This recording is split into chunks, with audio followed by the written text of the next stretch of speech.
Welcome to the final episode of Changing Your Perspective. Forward. Well, we've established a lot of things now concerning the whole matrix and how you could look at things in life. And you may ask yourself the question, well, what good does this all do me? How am I going to benefit from this? Because I've gotten a lot of information on which I should do some more research because I chose to keep it a little bit general just to get you to do your own research a little bit, because I can try to lay it all out for you in the most layman terms I can find, but it's better if you find your own truth in there and you see what where you are attracted to, and then you'll get the most out of it. Because I'm not a guru or anything. I'm not this great vessel of knowledge. Nobody is. Like I said, the knowledge belongs to everyone. So how is this going to help me? Well, first of all, I would like to ask you to help me a little bit, and I would really like it if you guys would subscribe, maybe even push the notification bell to never miss an episode. And if you would be so kind as to share my videos as much as possible so we can get a wider audience, that would be great. All right, so forward. Now we've established that this is a matrix we're living in, and it's kind of like a video game, and you can manipulate the rules and the situations of the video game by changing your perspective. All right, so what good does this do me? Well, first of all, you could see life as a video game, which would make it easier to live, for one thing, and the realization that you have a lot of influence on how it works. That should make things easier for you.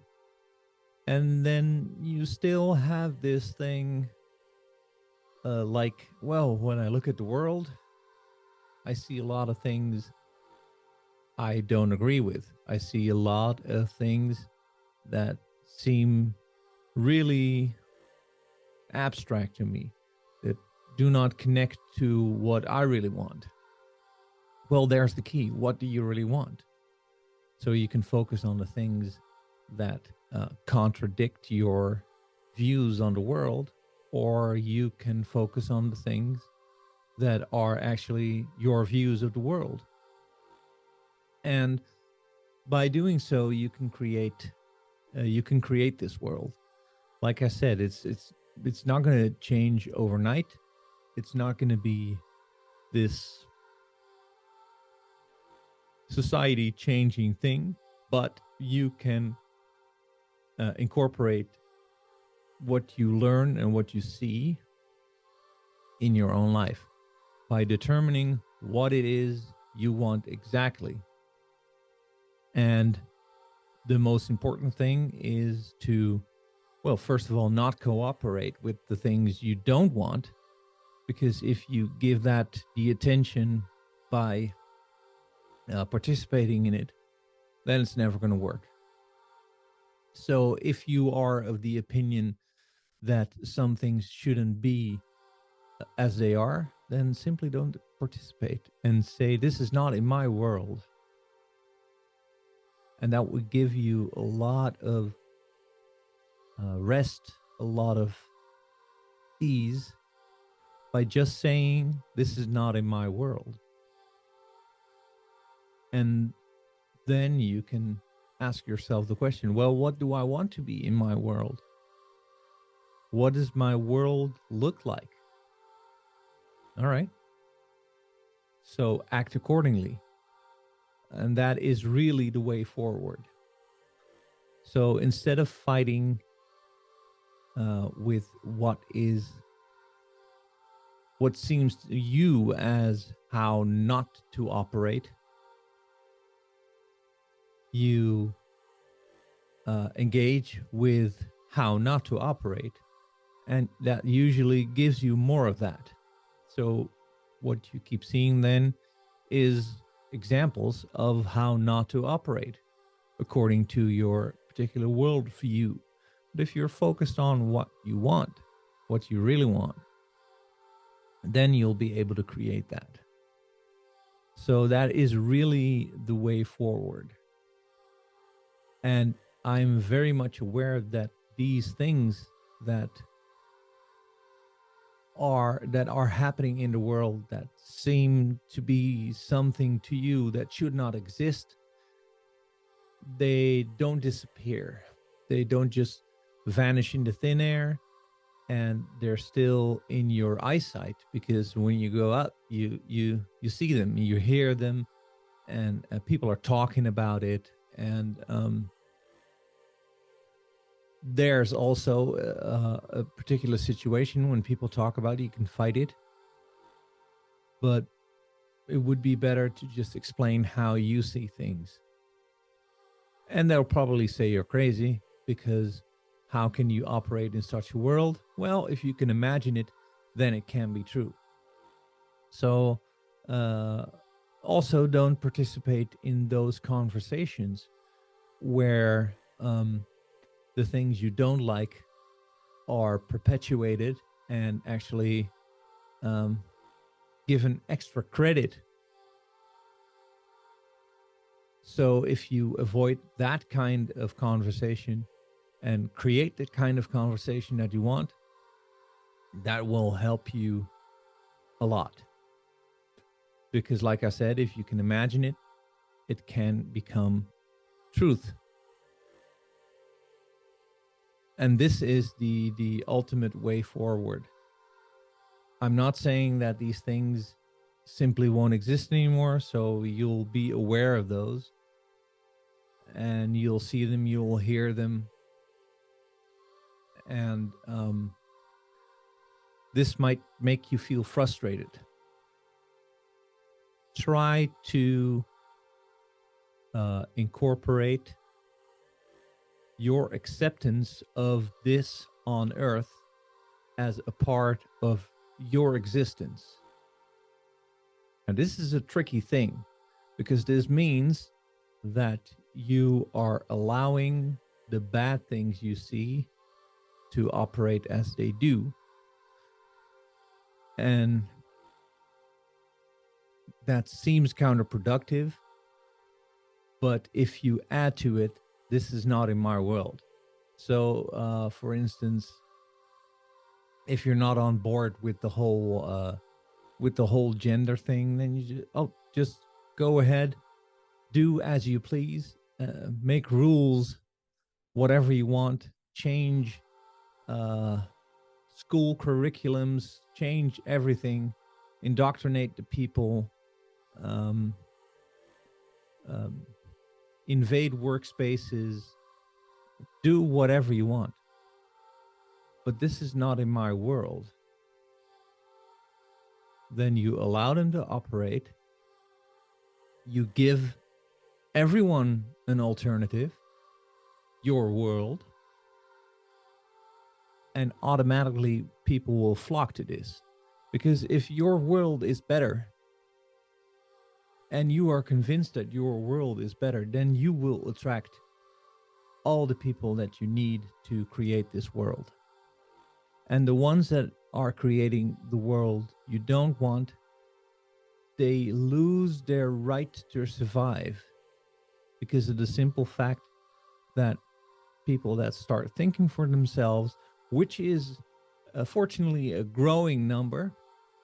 So watch out, everybody, because this is about the change. We're at this tipping point, and I know that many people have said this before, and I know it has felt like this before a lot of times, but I feel at this point we're really getting there.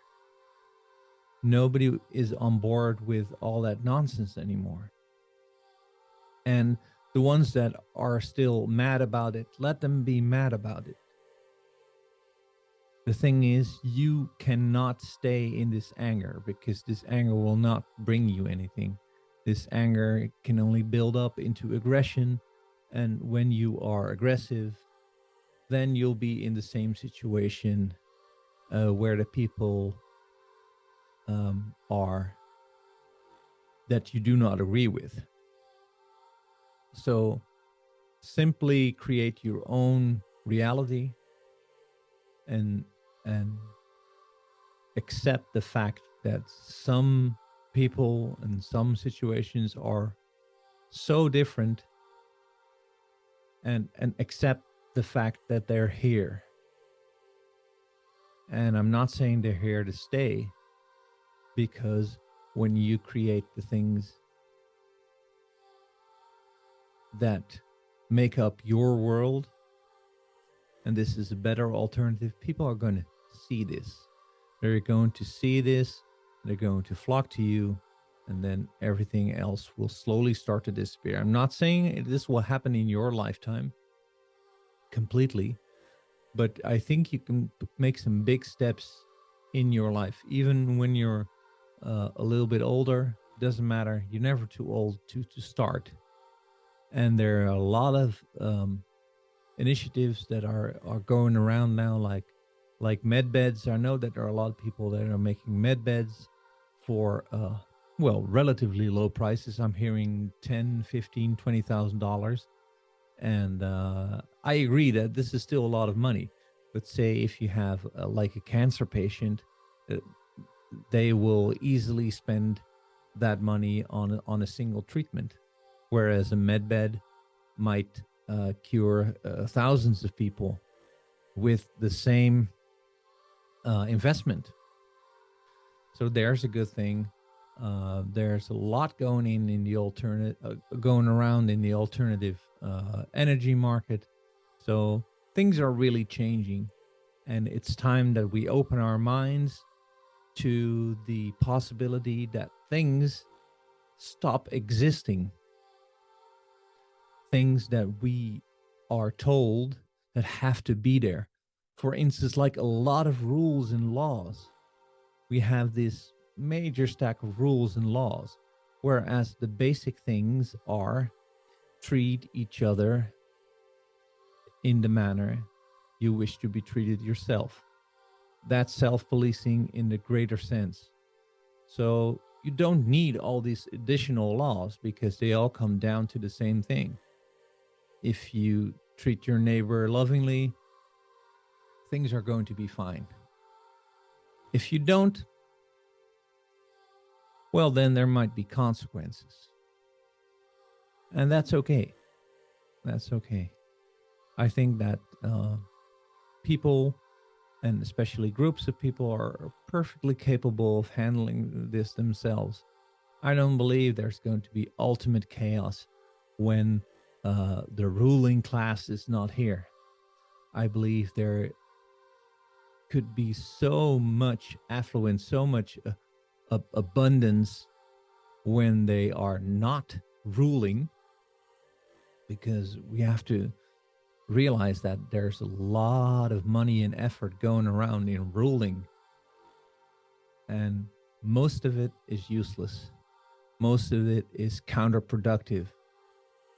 So imagine yourself living in a world without all the things that you don't like, and this could become truth.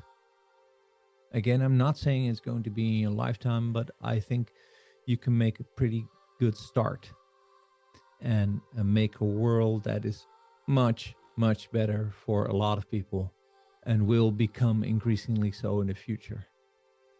And I see these initiatives coming up. And if you feel like you should be a part of this, then please focus on your ideas, focus on what you think may better the world,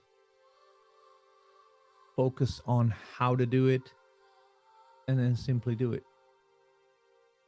Never be afraid to fail. All right. Thank you for listening and watching. I hope you will find your way forward. And everybody has its qualities. So find yours. That's the way forward. The next 5-part series is going to be about Ascension. A lot of people are talking about Ascension, and to many people, it's still a kind of a vague concept. And it is. The way it is explained, it's very vague. And I can understand this. I think there are also a lot of mishaps. So I would like to share my views on that with you guys. And I hope to see you for that 5-part series. All right. Again, thank you for listening and watching. See you later, guys. Bye.